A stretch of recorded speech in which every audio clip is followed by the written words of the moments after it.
할렐루야. 예수님 부활하셨습니다. 예수 다시 사셨습니다. 예수 생명 내 생명, 예수 부활 내 부활입니다. 우리 옆에 계신 분들과 인사하도록 해서 예수 다시 사셨습니다. 예수 부활 내 부활입니다. 예수 생명 내 생명입니다.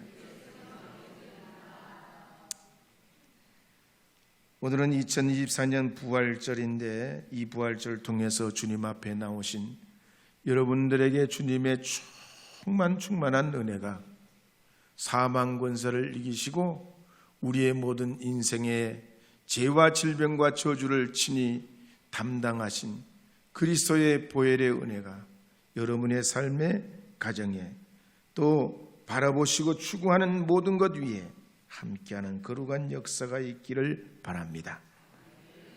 오늘 말씀해 보면 예수님께서는 말씀하신 대로 사흘 만에 무덤에서 부활하셨습니다.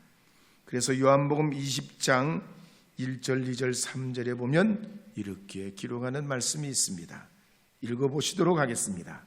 안식 후 첫날 일찍이 아직 어두울 때에 막달라 마리아가 무덤에 와서 돌이 무덤에서 옮겨진 것을 보고 시몬 베드로와 예수께서 사랑하시던 그 다른 제자에게 달려가서 말하되 사람들이 주님을 무덤에서 가져다가 어디 두었는지 우리가 알지 못하겠다 하니 베드로와 그 다른 제자가 나가서 무덤으로 갈새.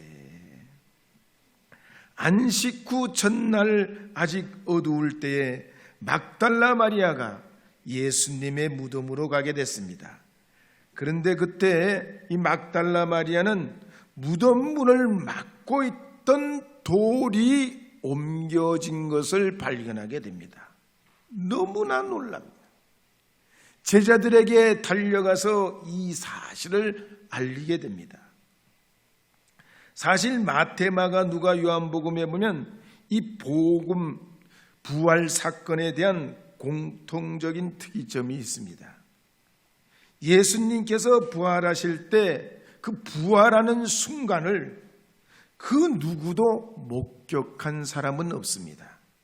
그러나 반대로 부활하신 예수님을 만난 증인들은 많고 지금도 예수 부활을 믿는 사람들은 전 세계에 수없이 많습니다. 왜냐하면 이 부활 신앙이라는 것은 우리가 믿고 다짐한다고 되는 것이 아니요 우긴다고 믿어지는 것이 아니고 믿음 주셔야만이 아멘이 되는 믿음의 사건이기 때문입니다. 가령 요한복음 11장 25절 말씀해 보면 나사로가 죽은 지 나흘째 됐을 때 예수님께서 베다니로 오시자 마르다가 원망하는 눈빛으로 주님께서 여기 계셨더라면 내 오라비가 죽지 아니하였겠나이다 그럽니다. 그때 예수님께서 마르다에게 이렇게 말씀하셨습니다. 요한복음 11장 25절 26절에 보면 이렇게 말씀합니다. 함께 읽어보겠습니다. 예수께서 이르시되 나는 부활이요 생명이니 나를 믿는 자는 죽어도 살겠고 무릇 살아서 나를 믿는 자는 영원히 죽지 아니하리니 이것을 내가 믿느냐. 사랑하는 여러분, 이 부활절을 맞이해서 오늘 아침 나오신 여러분은 예수님께서 무덤에서 살아나심을 믿으십니까? 아멘입니까? 사실 죽은 자의 부활은 이전에도 이후에도 없는 전무후무한 사건이고 신비요 기적입니다.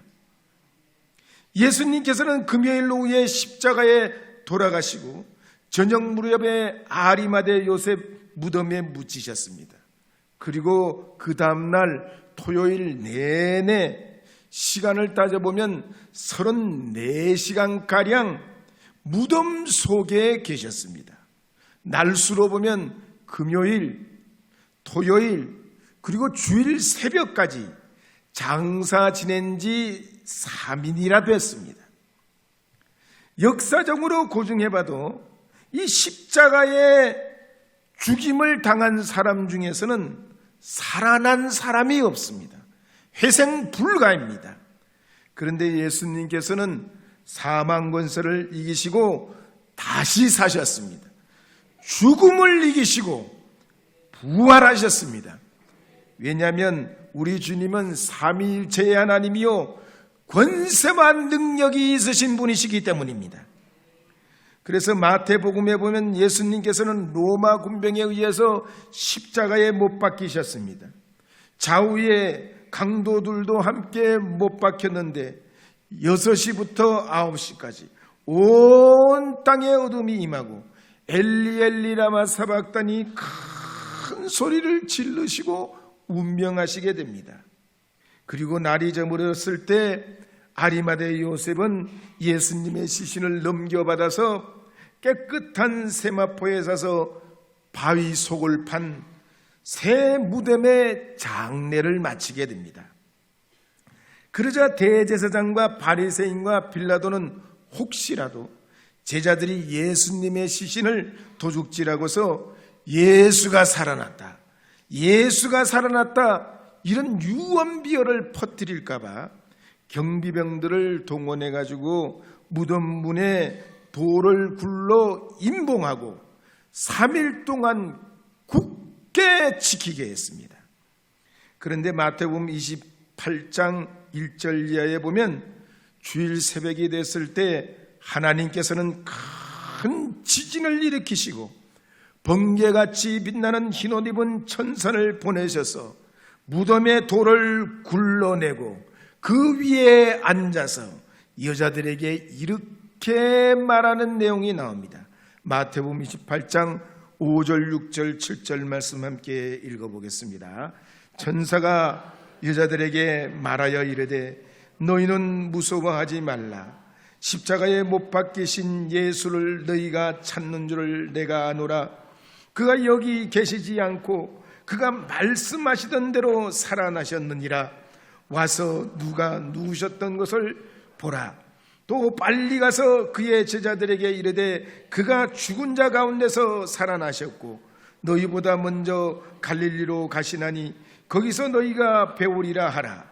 보라 내가 너희에게 일렀느니라 하거늘.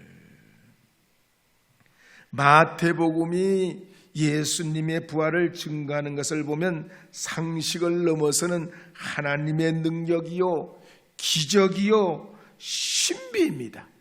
그래서 하늘도 땅도 부활하신 그 권세 앞에 굴복하고 무덤문을 지키던 경비병들조차도 죽은 자와 같이 됩니다. 그리고 무덤에 갔던 여인들도 천사로부터 예수님께서 부활했다는 소식을 듣고 두려움과 기쁨을 안고 황급하게 제자들에게로 달려갑니다. 예수님을 영접하고 믿음을 가진 사람들은 어느 시대나 어떤 때나 이 마태복음처럼 하나님의 강권적인 그 능력으로 주님 앞에 나온 사람들이 수없이 많습니다. 가령 노예 상인이었던 존 뉴턴이 그랬습니다. 뉴턴은 9살 때 배를 탔습니다. 어머니가 일찍 돌아가시고 아버지는 재혼했습니다. 그래서 온갖 고생을 다하고 군대에 끌려가고 탈영도 하고 다시 붙잡혀가기도 하고 96대에 태형을 맞기도 하고 또 상처가 아물기 전에 강제 노역을 당하고 다시 노예 상선으로 팔려갑니다. 그런 뉴턴은 세상에 원통한 마음을 갖게 됩니다. 만약에 하나님이 살아계시다면 왜 나에게 이런 불행이 있냐? 만약에 하나님이 살아계시면 내 인생은 왜 이렇게 고단하냐며 하나님을 비웃고 저주합니다. 그런데 그러던 어느 날 이 뉴턴이 타고 가던 배가 무서운 폭풍을 만나게 됩니다. 얼마나 강력했던 폭풍인지 죽을 것만 같았습니다. 그때 그는 어린 시절에 어머니가 가르쳐준 성경이 생각났습니다. 그리고 그 말씀에 의지해서 하나님을 간절히 의지할 때 구사일생으로 살아나는 체험을 하게 됩니다. 그러고 나서 자기 죄를 회개하고 교회로 나와서 통회 잡아가면서 나 같은 죄인 살리신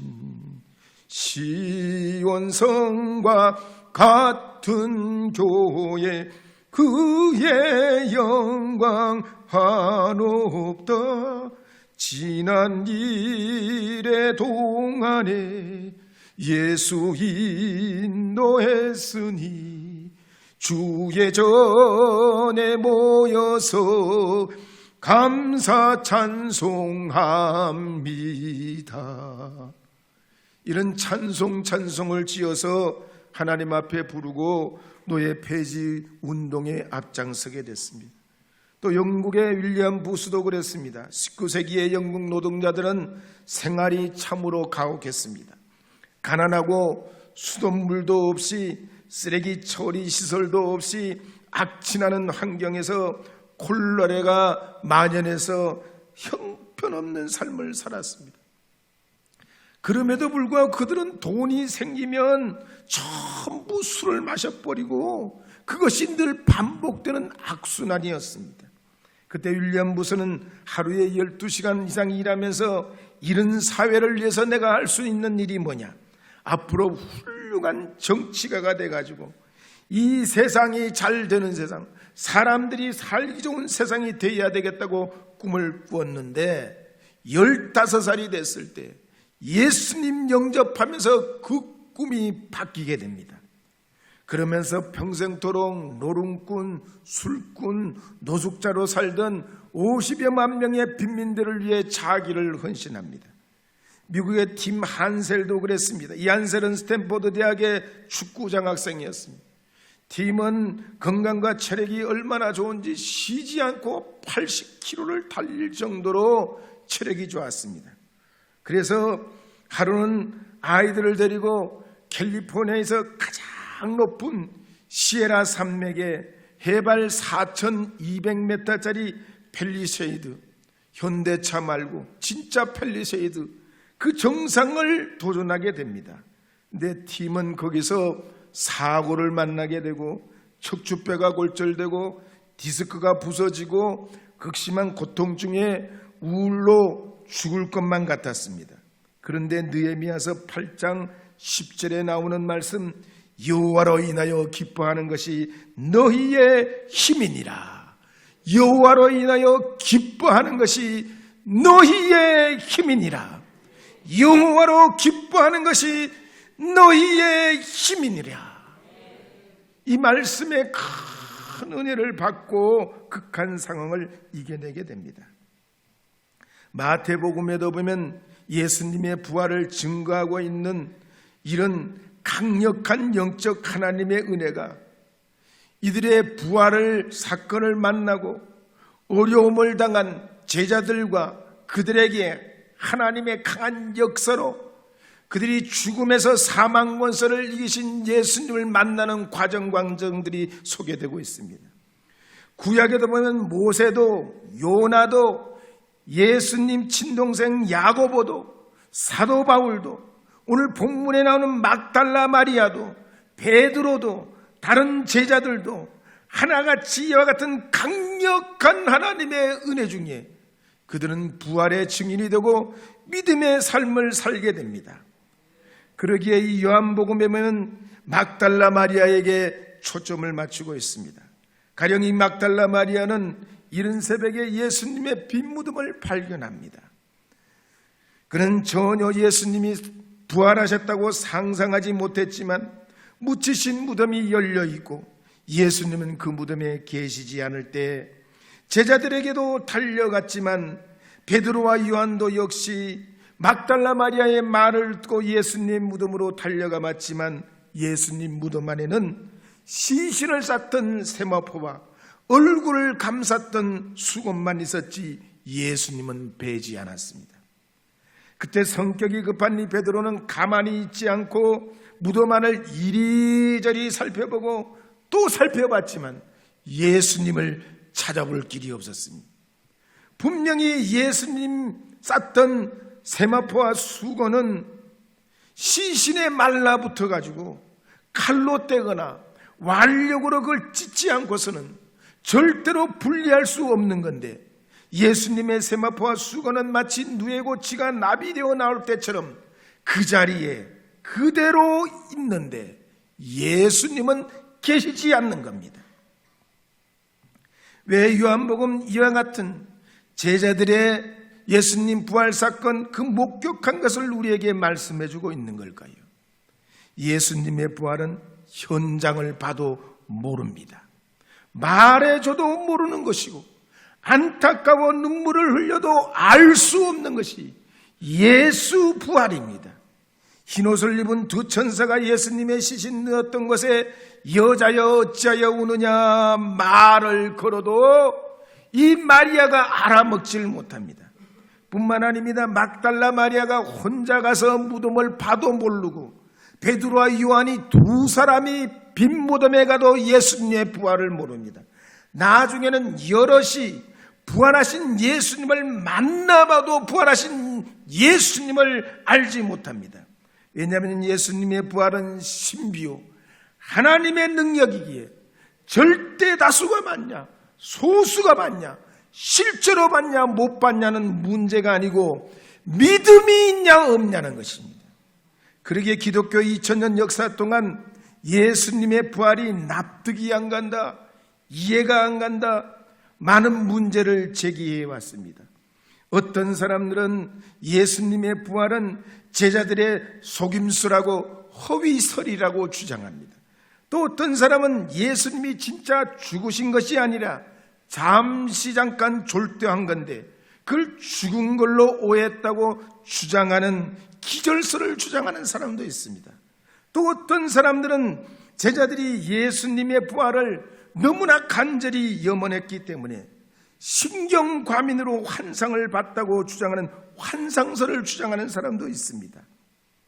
그리고 또 어떤 사람들은 예수님의 부활은 유령이나 환상이 아니라 다른 나라의 이웃 나라의 신화를 빌려와서 지어낸 이야기라고 주장하는 이들도 있습니다. 사실 예수님 부활에 대해서 이런 추측과 가설들이 있는 건 무리가 아닙니다. 왜냐하면 예수 부활은 예수님과 가장 가까이 있던 제자들조차도 죽은 지 사흘 만에 다시 살아나리라, 죽은 지 사흘 만에 다시 살아나리라, 죽은 지 사흘 만에 다시 살아나리라, 예수님이 여러 번 제자들에게 말씀하시며 그들에게 또 일러주셨지만 그들은 믿지 못했던 것입니다. 오늘 우리도 그렇습니다. 하나님께서 이 부활의 은혜를 우리에게 주시지 아니하시면 여전히 예수님의 부활은 낯선 것입니다. 우리가 죽음이 임박할 때 부활 신앙을 갖지 못하는 건 우리의 신념이 부족해서 그런 게 아니라 하나님이 주시는 그 믿음의 문턱을 넘어야만이 우리가 죽어도 사는 부활 신앙을 갖게 되는 줄 믿으시기 바랍니다. 오늘날 우리가 살아가는 이 세상은 예수님 부활 말고 낯선 일들이 수없이 많습니다. 천안함 폭침 사건이 그렇고 세월호 사건이 그렇고 이태원 참사도 그렇습니다. 세상에 낯설고 받아들여질 수 없는 논란의 여지가 많은 것들이 있습니다. 어디 이것뿐이겠습니까? 우리가 사는 인생사를 봐도 그렇습니다. 우리 스스로 이해하기 어려운 일이 수없이 많습니다.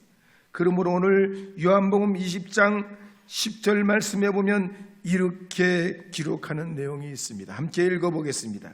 이에 두 제자가 자기들의 집으로 돌아가니라.